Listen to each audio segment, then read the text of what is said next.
Hello viewers, তোমরা সবাই কেমন আছো? আশা করছি তোমরা সবাই অনেক ভালো আছো।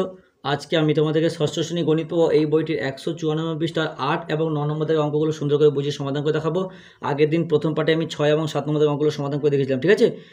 তাই তোমরা ভিডিওটা প্রথম থেকে শেষ পর্যন্ত মন দিয়ে দেখতে থাকো, ঠিক আছে? এর আগের যতগুলো পৃষ্ঠা আছে আমি কিন্তু অলরেডি সবগুলো বুঝিয়ে সমাধান করে দিয়েছি। যে সমস্ত ভাই বোনেরা এখনো দেখোনি, আজকের ভিডিও ডেসক্রিপশন বক্সে দেওয়া প্লেলিস্টের লিঙ্কে ক্লিক করো। ওখান থেকে ক্লিক করলে ভিডিওগুলো পেয়ে যাবে, সেখান থেকে ভিডিওগুলো পর্ব দেখে নেবে, ঠিক আছে? ভিডিও শুরু করার আগে তোমাদের কাছে একটা ছোট্ট অনুরোধ করবো, যারা এখন আমাদের এই চ্যানেলকে সাবস্ক্রাইব করোনি তারা প্লিজ চ্যানেলকে সাবস্ক্রাইব করে দেবে। আর যারা আগে থেকে করে রেখেছে তাদেরকে আমি অসংখ্য অসংখ্য ধন্যবাদ জানাচ্ছি। এখানে 8 নম্বরে কী হচ্ছে, নিজে আঁকার চেষ্টা করি। বলছে পি কিউ ও আর এস দুটি পরস্পরচ্ছেদের সরলরেখাংশ আঁকি যারা পরস্পরকে ও বিন্দুতে ছেদ করেছে।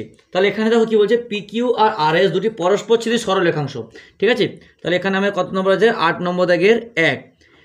তাহলে আমরা কী করবো, ধরো এই একটা সরলরেখাংশ আঁকলাম, এই একটা সরলরেখাংশ, তাহলে কি এর নাম দিলাম ধরো পি কিউ, আর এটা কী নাম বলেছে, আর এটা হচ্ছে আর এস। তাহলে পি কিউ আর এস এরা পরস্পর একটা বিন্দুতে ছেদ করেছে, এই বিন্দুর নাম দিলাম ও। তাহলে এটাই হবে এর অ্যান্সার। তাহলে কী বলছে, যারা পরস্পরকে ও বিন্দুতে ছেদ করেছে, হয়েছে। নেক্সট দেখো 2 নম্বর অঙ্ক কী বলেছে, বলেছে স্কেলের সাহায্যে এ বি ও সিডি দুটি সমান্তরাল সরলরেখা আঁকার চেষ্টা করে। তাহলে স্কেলের সাহায্যে দুটি সমান্তরাল সরলরেখা, দেখো সমান্তরাল সরলরেখা, এই যে সরলরেখা, এই যে সরলরেখা, এই সমান্তরাল সরলরেখা হচ্ছে এমন একটা সরলরেখা, আমি তো নাম দিলাম সিডি, যেটা নাম দিয়েছে। এরা কিন্তু এদেরকে তুমি পরস্পরকে এরা কিন্তু পরস্পরকে কখনোই ছেদ করবে না। এদেরকে তুমি যত খুশি ডান দিকে বাঁ দিকে বাঁকিয়ে দাও না কেন, এরা পরস্পর কখনোইকে ছেদ করবে না। যেমন হচ্ছে রেল লাইনের পাত কিন্তু কখনোই দুটো সোজা চলে গেছে, তারা কিন্তু কখনোই পরস্পরকে ছেদ করে না। এর একটা এক্সাম্পল, ঠিক আছে? নেক্সট দেখো 3 নম্বর অঙ্ক কী বলেছে।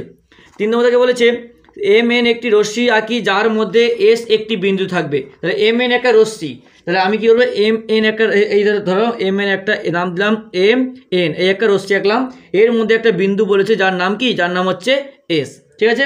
ছবিটা কিন্তু এইরকম হবে। নেক্সট 4 নম্বরে কী বলেছে, এসি ও ডিসি দুটি সরলরেখাংশ আঁকি যারা সি বিন্দুতে মিলিত হয়েছে।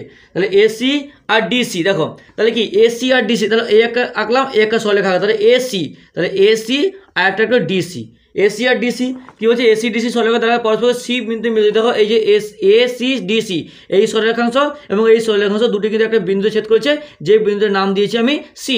তুমি কিন্তু এখানে সি বসতে পারবে না, তাহলে কিন্তু ছেদ করবে না, এমনভাবে বসতে হবে যেন দুটোরই মানে ছেদ, এই যে সিটা এমন জায়গায় রেখেছি যেটা দুটো বিন্দু কিন্তু দুটো সরলরেখা পরস্পরকে গিয়ে ছেদ করেছে।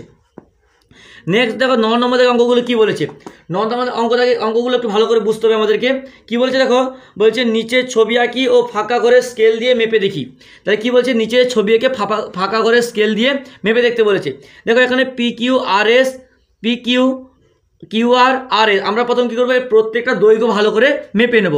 ধরো আমি এটাকে মেপে দেখছি, এটা দেখো কত আছে, দেখো 1.5, প্রত্যেকটা দেখবে 1.5 1.5 1.5ই রয়েছে। তাহলে কি কত, 1 2 3 4.5 টোটাল, ঠিক আছে? তাহলে এখানে P Q O Q S সমান কত সেন্টিমিটার, কিউ এস কী বলছে, sorry P Q R Q R, দেখো এখানে 1.5, এটা 1.5, তাহলে 1.5 যোগ করলে কত, 2.10, মানে কি 3.3 সেন্টিমিটার। তাহলে কি এদের সমান 3 সেন্টিমিটার সমান কি, সমান হচ্ছে পি আর।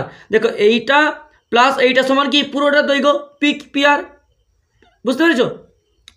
নেক্সট বলছে কিউ আর প্লাস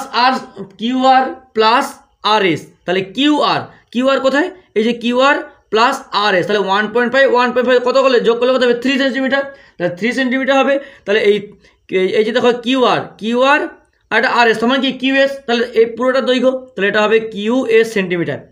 তারপরে বলছে পিএস সমান, তাহলে পিএস 3 নম্বর থেকে পিএস সমান ড্যাশ, তাহলে পিএস কোথায়, এই যে পিএস সমান কি পি কিউ প্লাস পিএস সমান পি কিউ, তাহলে কি P Q plus Q R plus আর এস। তাহলে দেখো পিএস পুরোটার সঙ্গে যদি ভাঙি কী হবে, P Q plus Q R plus আর এস, এই তিনটে থেকে যোগ করি, তাহলে কিন্তু টোটালটা যোগ করে আমরা এখানে পেয়ে যাব। নেক্সট দেখো 4 নম্বর থেকে বলছে P R minus Q R, তাহলে P R minus Q R, তাহলে পি আর সমান কত, 1.5 কত 3 থেকে 1.5 বিয়োগ করলে কত হবে, 1.5 হবে, সমান 1.5। আর তোমার 1.5 মানে কত, এই যে 1.5 মানে সমান কি পি কিউ, এই যে পি কিউ, বুঝতে পেরেছো? এবার দেখো নেক্সট বলছে P R minus P Q, তাহলে পি আর কোথায়, এই যে পি আর এইটা থেকে পুরোটা 3 সেন্টিমিটার থেকে মাইনাস কোথায় পি কিউ মাইনাস, তাহলে কি এইটা পড়ে থাকবে, তাহলে কত 1.5 সেন্টিমিটার হবে। কিউএস একই টাইপের অঙ্ক, কিউএস মাইনাস কিউআর কোথায়, কিউএস মানে পুরোটা 3 সেন্টিমিটার মাইনাস কিউআর মানে এটা বিয়োগ হবে, তাহলে এই অংশটা পড়ে থাকবে, এই অংশটা কত সময় 1.5 সেন্টিমিটার। তারপরে দেখো কিউএস মাইনাস আর এস, তাহলে কতটা পড়ে থাকবে, কিউএস মাইনাস আর এস, তাহলে কত কিউআর পড়ে থাকবে, তাহলে এটা হবে কিউআর সেন্টিমিটার মানে কি 1.5। বুঝতে পেরেছো, তাহলে হয়ে গেল। তাহলে আজকে 194 পৃষ্ঠা পুরোটা হয়ে গেলো। পরের দিন পরে যে পেজটা আছে সেটা সমাধান করে দেখাবো। ভিডিওটাকে লাইক করে তোমার অন্যান্য বন্ধুদের মধ্যে শেয়ার করে দিবে, কারণ তোমাদের একটা লাইক আমাকে কিন্তু পরবর্তীকালে আরও ভালো সুন্দর ভিডিও বানাতে অবশ্যই উৎসাহিত করে তোলে।